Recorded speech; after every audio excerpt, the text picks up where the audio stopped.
In the luminous grandeur of the Orion's Haven, a space station that bridged worlds with its opulent halls, a hush fell over the gathered interstellar dignitaries.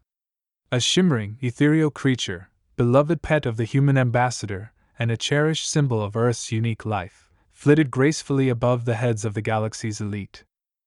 Suddenly, a cruel laugh echoed through the hall as the Empire's young prince, with a swift, deliberate motion, captured the creature in his hands. The room's breath caught as he tightened his grip, the light of the creature dimming under his unyielding grasp.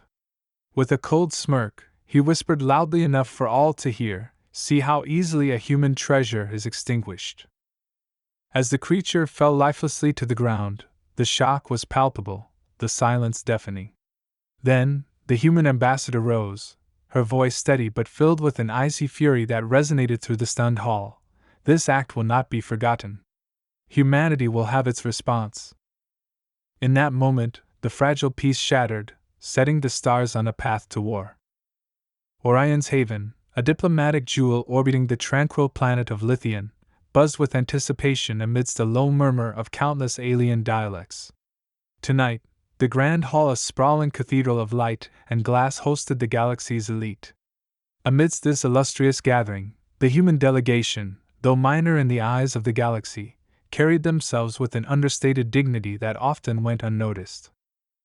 Ambassador Mara Lin, leader of the human delegation, moved gracefully through the crowd with her bioluminescent pet, Seraph, a creature revered in human culture for its rarity and intelligence. Seraph's soft glow and fluid movements captivated those who looked past the evening's political machinations. As the night progressed, Prince Toral of the Galactic Empire, notorious for his brash arrogance, made his approach.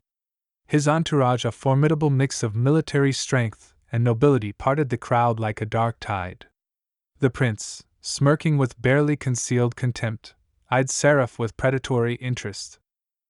"What an intriguing creature," Toro remarked, his voice thick with condescension. "A fitting pet for humans, I suppose? Fragile and fleeting." Mara, seasoned in handling the prince's provocations, replied with poised grace.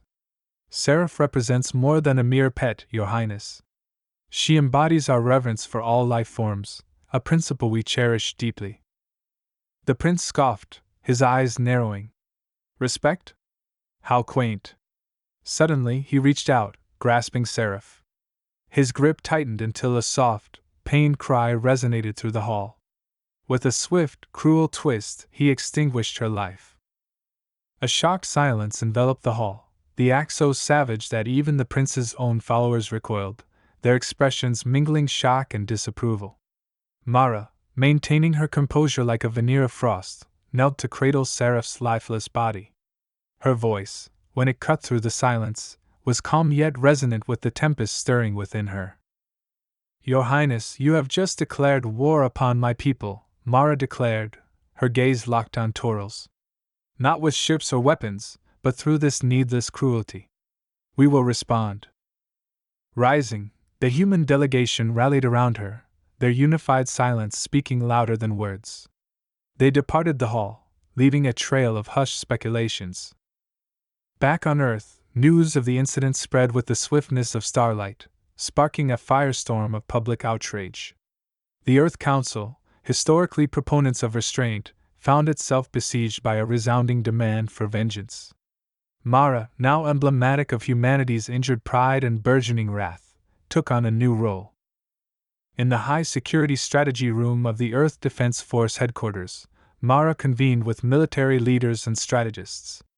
The walls, adorned with screens displaying the galaxy's myriad worlds, flickered with potential targets. "We strike where it hurts, but where they least expect," Mara instructed, her strategy firm. "We'll utilize our strength, stealth, precision, and our underestimated intelligence network.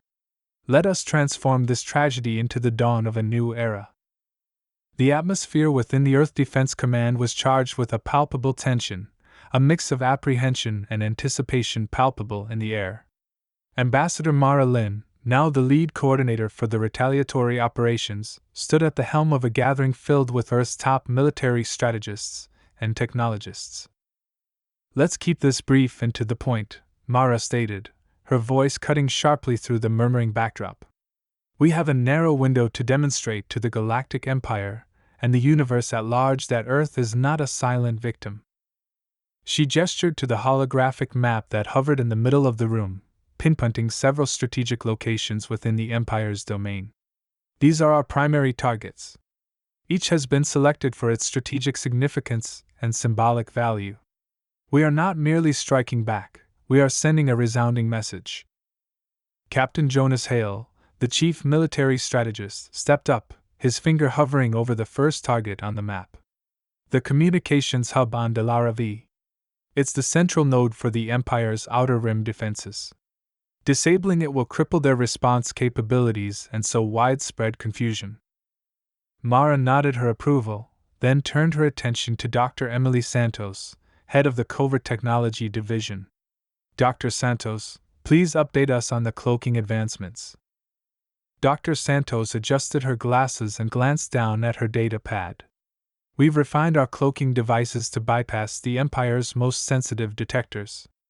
Our ships can now approach, strike, and withdraw without setting off any standard alarms." "That's excellent. The success of this technology will be pivotal," Mara affirmed, her gaze shifting to Commander Li Wei, leader of Special Operations. "Commander, your team is tasked with executing the strike. You have prepared for this." Commander Li Wei, a seasoned veteran in covert missions, nodded firmly. "We're ready. My team can infiltrate, deliver the payload, and exfiltrate without engaging directly. We'll ensure the Empire awakens to a reality where they are not the sole predators." Mara surveyed the room, locking eyes with every key leader. "This mission transcends mere retaliation. It's about asserting our place in the cosmos. We're not merely defending our honor, we are challenging the established galactic power dynamics." As the briefing concluded, the teams dispersed, boarding their respective vessels, the air heavy with a mixture of dread and determination. Within hours, the stealth ships were on their way to Delara V, marking humanity's bold advance into conflict. Aboard the lead ship, Commander Li Wei oversaw the approach to their target. The tension among his crew was tangible, each member acutely aware of the historic implications of their actions. "Approaching target," the pilot announced, his voice steady, belying the surge of adrenaline. "On my mark," Li Wei commanded, eyes fixed on the sensor displays. 3, 2, 1. Mark! The stealth ships, cloaked from both sight and sensors, breached the Empire's defenses undetected. The explosives were deployed with meticulous precision, effectively crippling the communications hub. As they retreated, a series of prearranged malfunctions within the hub ensured that by the time the Empire realized what had occurred, the human vessels were but echoes in the vast expanse of space. In the aftermath of the audacious and precise strike on Delara V, the Galactic Empire, stunned by the human attack, mounted a swift response. Under the orders of Prince Toro, the High Command initiated a series of retaliatory strikes aimed at Earth, intending to crush humanity's newfound defiance.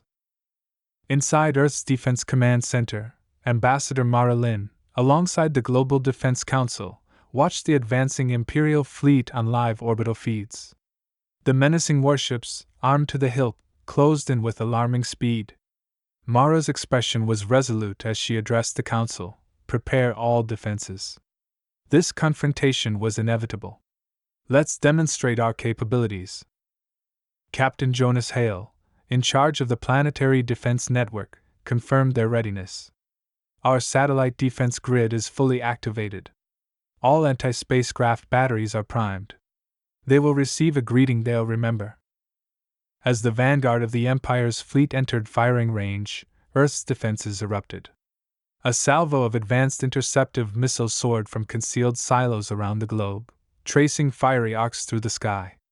The Empire's forward units were met with a fierce barrage that illuminated the heavens, showcasing human resourcefulness and determination.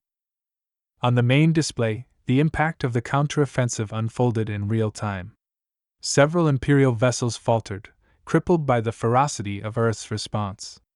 Amidst the tumult of battle, Mara turned to General Michel Vargas, commander of Earth's ground forces, and gave a curt nod. Initiate the second phase now. General Vargas swiftly executed the command, signaling sleeper agents embedded within the Empire's fleet over the years.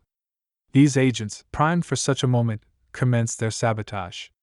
Explosions and critical system failures began to ripple across the Imperial fleet, causing disarray and impeding their advance. The battle's momentum shifted as Earth's forces pressed their advantage. Mara, observing the unfolding chaos, remained intensely focused. Maintain the pressure. Every moment we withstand them counts. Aboard the Empire's flagship, Prince Toro was engulfed by a maelstrom of frustration and disbelief, struggling to comprehend the stiff resistance from a foe he had underestimated. Advance at all costs, he ordered, but his commands were met with reports of escalating losses and disrupted command structures. In the war room, Mara and her advisors monitored the evolving situation. "They're weakening," she stated, indicating the tactical display that highlighted the disarray among the Empire's ranks. "Our strategy is effective. Humanity will not be easily overpowered." The chapter concludes with Earth successfully repelling the Empire's assault, a victory that resonated across human territories and beyond. This display of resilience and strategic acumen not only bolstered human morale but also started to garner the respect and interest of other species oppressed by the Empire. Mara, addressing the Council with firm resolve, encapsulated the day's achievements. "Today, we stood firm against a force determined to subdue us. Tomorrow, we advance the battle to their shores. Let it be known across the galaxy, Earth is not merely surviving, it is prevailing." The unexpected victory on Earth quickly became a beacon of hope and a rallying cry across the galaxy. The news of humanity's triumph spread like wildfire, igniting a spark of rebellion among various subjugated species. Ambassador Mara Lin, recognizing the opportunity to transform isolated resistance into a coordinated uprising, dedicated herself to forging new alliances. In a secure conference room, Mara convened with representatives from several alien races via a secure hololink. Each participant bore the visage of a civilization weary of the Empire's oppression. "The time to act is now," Mara asserted, her voice both resonant and inspiring. "Together, we can achieve more than mere defense, we can reclaim our freedom." General Vort, a military leader from an alien race who had expressed early support for humanity, contributed to the discourse. "The strategies employed by humans have shown their effectiveness against the Empire. Under Ambassador Lin's guidance, we can mirror this success across strategic locations." Mara detailed the plan, a series of coordinated attacks targeting the Empire's resource nodes and logistical networks. These actions would not only debilitate the Empire but also showcase the united strength of the Alliance. "We'll employ guerrilla tactics, cyber warfare, and any necessary means to disrupt their operations," she elaborated. "You each know your regions best. Strike where they are unprepared." The operations unfolded rapidly and were devastatingly effective. On the mining world of Draxon 4, insurgents inspired by human tactics sabotaged the refineries, triggering a chain reaction that crippled the Empire's fuel supply. Near the trade hub of Zeltron 9, a coalition fleet, utilizing cloaked ships, ambushed an Imperial cargo convoy, commandeering vital supplies and redistributing them to beleaguered rebel planets. Simultaneously, Mara fortified the diplomatic efforts. In a surprising move, she initiated back-channel talks with moderate factions within the Empire itself, offering amnesty and integration into the emerging Galactic Order. These high-stakes negotiations aimed to undermine the Empire from within, sowing seeds of dissent. Back on Earth, Mara assessed the unfolding situation with her advisory team. "Every victory feeds the next," she remarked, poring over the influx of reports from across the galaxy. "Maintain our momentum. This campaign isn't solely about military conquests, it's about presenting the galaxy with a viable alternative to the Empire's reign." As the chapter concludes, Mara receives news of a pivotal victory: the seizure of the Empire's regional command center by a mixed contingent of human forces and alien defectors, led by General Vort. This audacious operation had not only secured the facility but also captured several high-ranking Imperial officers. Mara's expression, illuminated by the light of her data screen, was one of resolve mixed with introspection. This surpasses my expectations, she shared with her closest advisor, allowing herself a moment of personal reflection. We're not merely surviving, we're rewriting the annals of history. The climactic moment of the galactic uprising unfolded against the backdrop of the Empire's capital planet, now besieged by the allied forces of the Galactic Alliance. Under the strategic leadership of Ambassador Mara Lin and General Vort, the combined armada readied itself for what was anticipated to be the decisive battle for liberation. Aboard the flagship Liberator, Mara oversaw the preparations from the command center, surrounded by holographic displays pulsing with streams of tactical data. The atmosphere was charged with a controlled urgency as each officer and crew member grasped the gravity of the impending confrontation. Final checks, everyone, Mara directed, her voice steady and imbued with determination. Ensure all communication lines are secure and our cloaking fields are fully operational. We cannot afford any slip-ups. General Vort, resolute beside her, responded with a nod. The troops are prepared, Mara. They have put their faith in this cause and in your leadership. We all have. As the battle commenced, the space above the Empire's capital erupted with the clashes of starfighters and the relentless exchange of artillery fire. Mara's strategy employed a series of feints and diversions, effectively drawing the Empire's forces out of position and exposing their critical defense installations. On the planet's surface, special operations teams comprising both humans and aliens trained in human guerrilla tactics targeted high-value objectives. Their primary mission was to disable the planetary shield generators, paving the way for the main fleet to strike directly at the Empire's political heart. Mara monitored the incoming reports closely. One team had reached its goal but was met with stiff resistance. "Hold on just a bit longer," she whispered, her words a silent prayer to the void. Suddenly, a wave of cheers broke out from the communications station. "Shields are down! Repeat, planetary shields are down!" "Initiate Phase 2, Mara commanded without hesitation. "All units, advance!" As the Allied fleet surged forward, a message from the Empire's command requested a parley. Recognizing the pivotal nature of this moment, Mara consented to a temporary ceasefire and met with the Empire's delegation, a mixture of military and government leaders, in a tense negotiation room. "We propose an unconditional surrender," Mara stated unequivocally. "In return, we offer amnesty and a fair role within the new galactic governance. This is your chance to conclude this conflict with honor." After a tense, prolonged silence, the chief delegate of the Empire nodded slowly. "We accept. Let us conclude the bloodshed." The treaty was signed mere hours later, under the watchful eyes of the galaxy.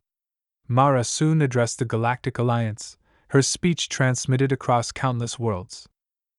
"Today marks not merely a military victory but a triumph of unity over division, of dignity over oppression.